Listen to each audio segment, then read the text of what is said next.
Hello, this is Gilbert Mizrahi, the creator of SheetSmart.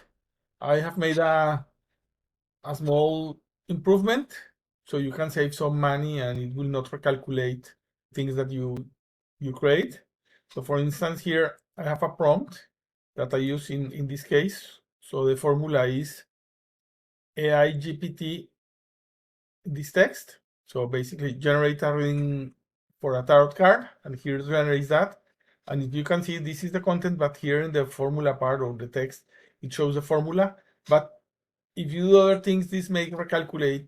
So in order to avoid that, I created this function here under SheetSmart that if you click convert results to text, it will do that for the whole sheet that you have open.